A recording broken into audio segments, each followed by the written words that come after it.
మనం నిజంగానే వాస్తవంగా గుండె పగిలిన సందర్భంలోనే ఉన్నాము.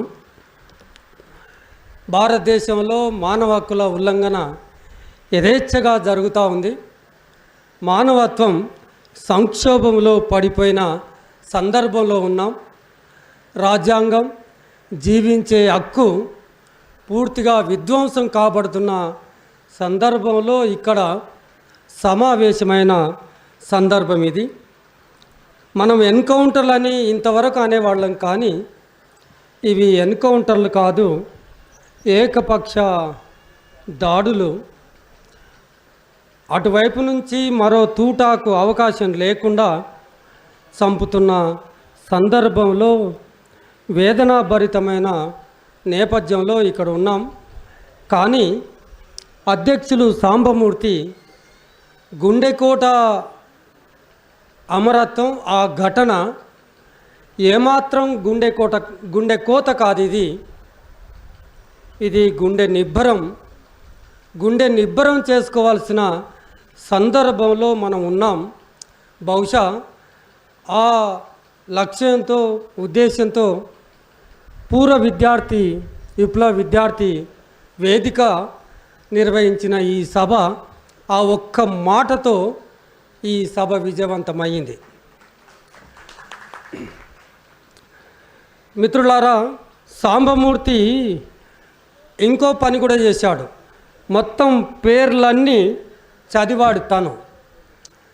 ఒక్క తెలుగు రాష్ట్రాలకు సంబంధించిన 5గురు మినహాయిస్తే మే 21న జరిగిన ఎన్కౌంటరే ఒక్కటే కనుక మనం ఉదాహరణగా తీసుకుంటే, మేము మొదటి నుంచి చెప్తున్నాం, ఇప్పటి వరకు ఆ పథకం అదేదో సంక్షేమ పథకంలాగా ఆపరేషన్ కగారు ప్రకటించినప్పటి నుంచి ఈనాటి వరకు 550 మంది చనిపోతే అందులో దాదాపుగా 450 మంది ఆదివాసులే ఉన్నారని చెప్తా ఉన్నాం.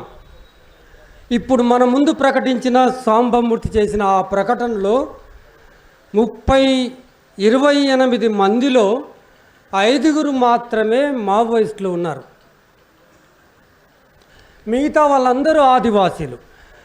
యాదృచ్ఛికంగా ఆయుధాలు ధరించిన ఆదివాసులు ఉండొచ్చు, కానీ ఆయుధాలు ధరించిన ఆదివాసులు చనిపోతున్నారంటే అంతకంటే రెట్టింపు ఏ ఆయుధాలు ధరించని అత్యంత సాధారణ జీవితం గడుపుతున్న ఆదివాసులు చనిపోతున్నారని పౌర హక్కుల సంఘం పదే అన్ని సభల్లో, రాతల్లో, ప్రసంగాల్లో ఘోషిస్తూనే ఉన్న విషయం మీకు తెలుసు. మే 21 నాడు జరిగిన ఎన్కౌంటర్లో చనిపోతే ఇప్పుడు ఎంతవరకు వచ్చింది? ఎన్కౌంటర్ను మనం నరసంహారం, నరమేధం, ఏకపక్ష దాడి, భారత ప్రభుత్వ బలగాలు ఆదివాసులపైన దాడి చేస్తున్న అనే ఆ పదం ఉపయోగించే దగ్గర నుంచి ఇప్పుడు మనం ఆ దాడిలో చనిపోయిన శవాలనన్నా ఇవ్వండి అని మొత్తం భారత సమాజం, పౌర సమాజం, మేధావులు అందరూ కలిసి ముక్త కంఠంతో శవాలను అప్పజెప్పండి కుటుంబీకులకు అంటే ఎంత భావోద్వేగానికి గురి చేశారో అందరం అనుభవించే ఉన్నాం. ఇక్కడ కూర్చున్న వాళ్ళందరూ ఆ ఉద్విగ్న పరిస్థితిని ఇప్పుడు ఇస్తాం, అప్పుడు ఇస్తాం అని చివరికి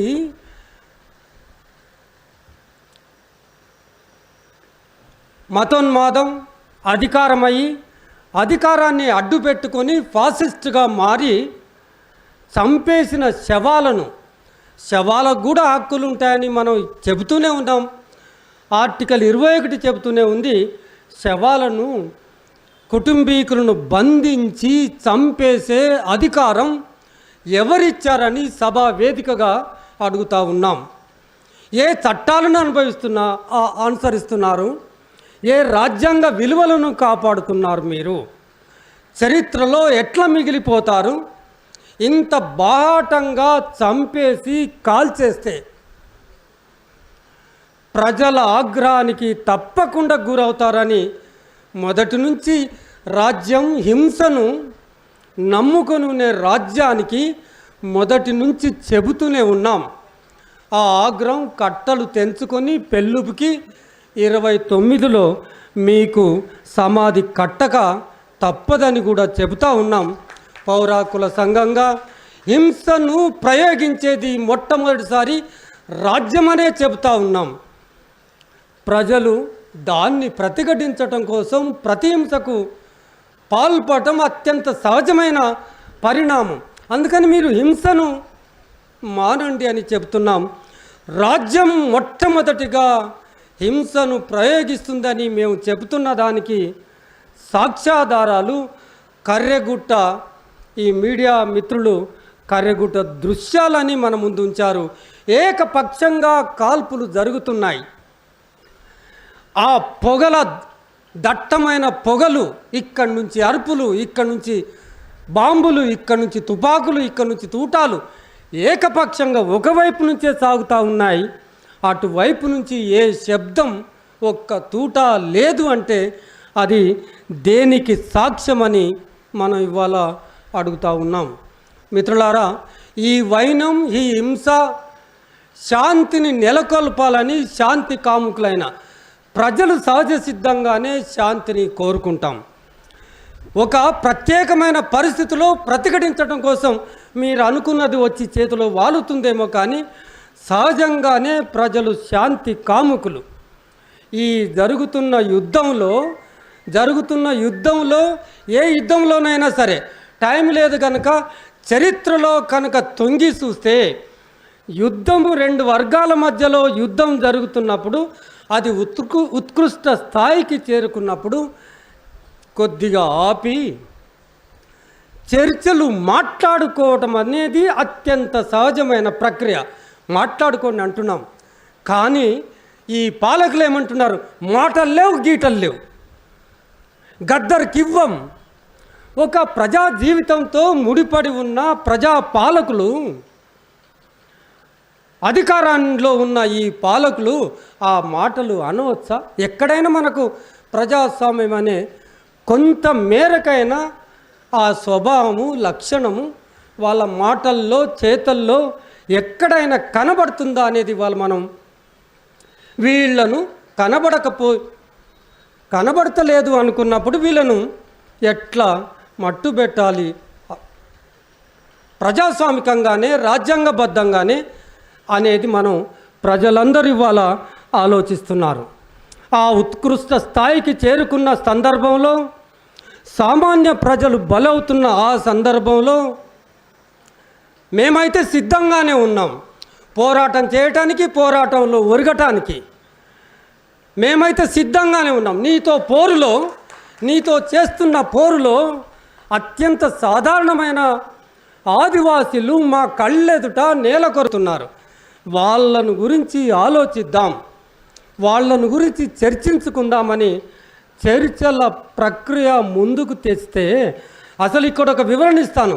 2023 ఛత్తీస్గఢ్లో ఎలక్షన్లు జరిగినప్పుడు చర్చల ప్రతిపాదన తెచ్చింది ఛత్తీస్గఢ్ ప్రభుత్వం, ఆ బీజేపీ ప్రభుత్వం అని గుర్తుపెట్టుకోండి. దానికి ప్రతిస్పందనగానే మార్చి 20 నాడు మొట్టమొదలు ఒక లెటర్ ఇచ్చిండ్రు. దానికి స్పందన లేకపోతే ప్రజల్లో ఎండగట్టడం కోసం వరుస పెట్టి 5 సార్లు ఉత్తరాల మీద ఉత్తరాలు రాస్తే ఇప్పటి వరకు స్పందన లేకపోగా మీరు బలహీనపడ్డారు, మీకు పునాదులు కోల్పోయినరు అని ఒక అపవాదును మోపి ప్రతిగా ఓ చర్చలకు దిగి, అందుకని మేము చర్చలకు రామంటున్నారు. చర్చలకు రామంటే చర్చలు ఎప్పుడు సమఉజ్జీగా ఉన్నప్పుడు మాత్రమే, అప్పుడు మాత్రమే చర్చలు. మీరు బలహీనపడి ఉన్నారు కనుక చర్చలు లేవంటున్నాము. ఒక్క వివరణ ఇచ్చిన తర్వాత ముగిస్తాను. చర్చలు ఎందుకు కావాలని వాళ్ళు ఎందుకు కోరుకుంటున్నారో, కానీ మన విశ్లేషణ ప్రకారంగా చర్చలు ఎందుకు జరగాలి అంటే, అందుకని ఆదివాసీల మారణ హోమాన్ని ఆపటం కోసం.